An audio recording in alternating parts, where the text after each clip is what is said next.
Good day, my friends.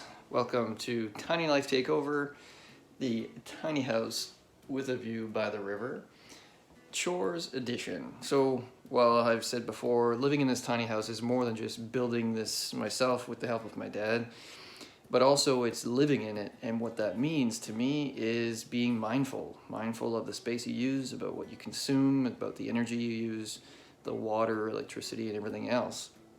So part of how I've built this, how I've designed it, is that I kind of go back to basics on a few things. One of which is using wood stove as it's more so my television, more so just pleasure because I love the smell of it and everything else. But looking after a fireplace is a little bit more work than just pressing a button. This is now part of my daily chore, so I wanted to do Tiny Life Takeover Chores Edition to talk about how I prep my firewood.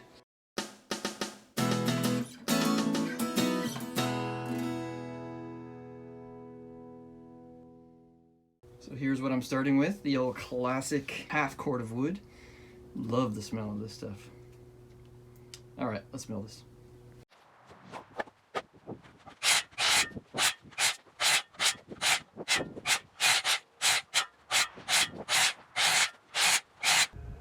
As you can see, it's going pretty well. This is a little low, I'm feeling it in the back, so I'm gonna grab a higher table. There you go. So part of this sustainable life, mindful, is to be mindful of your own energy and try to keep your body strong so you can keep going, right? Let's keep going. All right, so switching gears, we're not gonna take this and chop it down. So I'll take this and probably put it into 4 pieces or 5 pieces. But why am I doing this? Can't this just fit in? The small firebox that comes with that small stove, the airflow is so critical, and I've seen many times me trying to rush a fire just to get smoked out of the tiny house. So it's super important to have small pieces of wood so that air can go through and your fire can be fed properly. So let's work through all of this wood.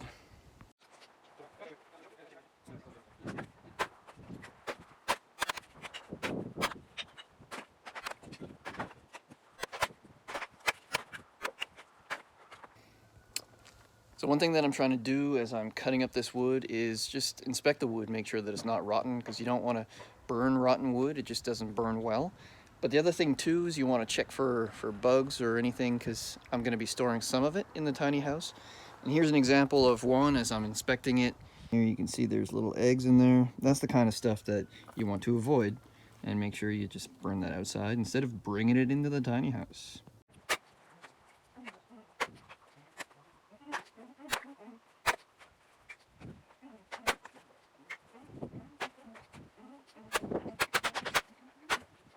And I suppose another thing worth mentioning is these are small logs, and I want it to be high enough because it is tough on the back. So you see this contraption that I put together just so that you have the height, and it saved your back.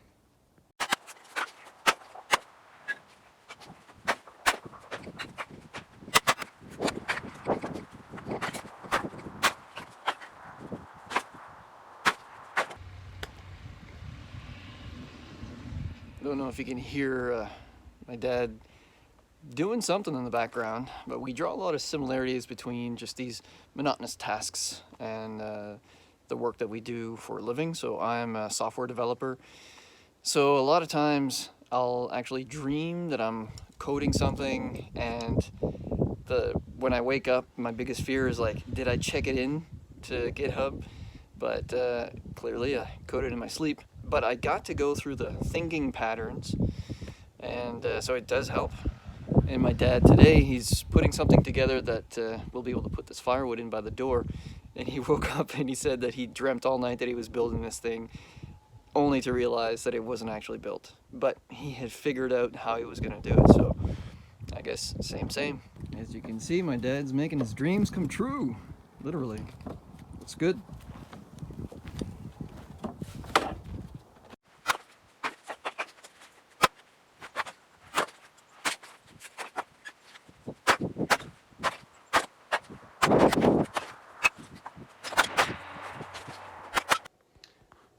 So I'll I'll take a little bit of a break just to talk about how I actually use the stove. I mentioned that I couldn't put huge pieces of wood in. Huge. I mean,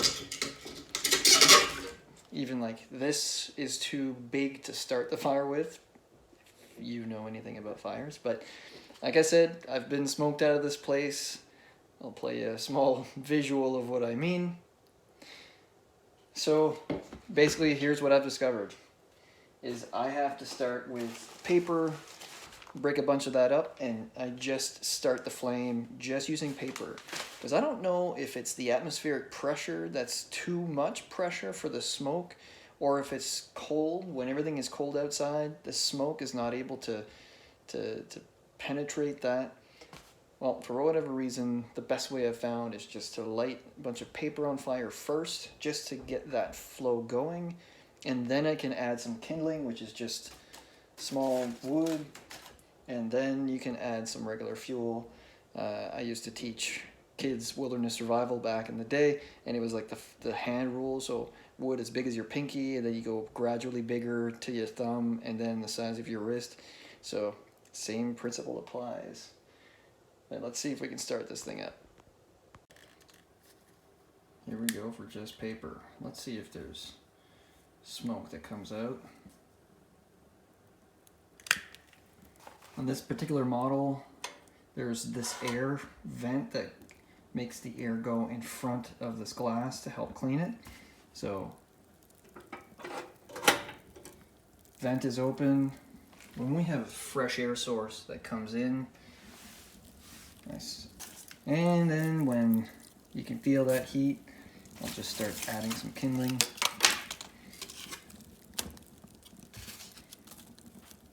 As you can see, it can't be very big pieces.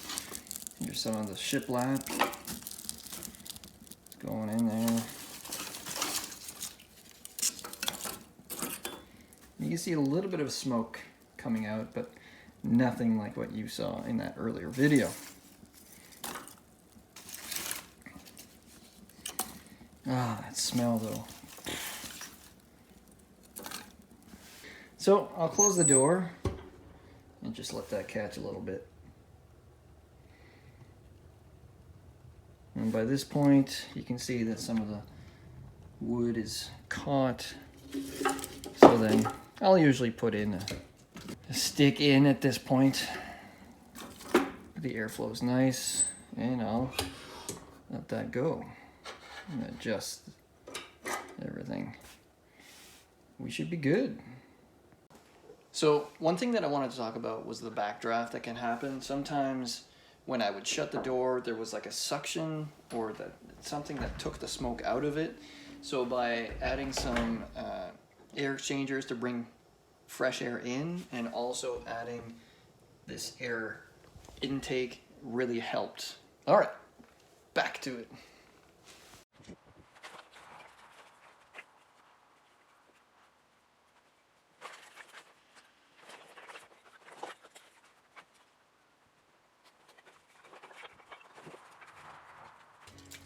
So there you go. This is what it looks like about 4 hours later.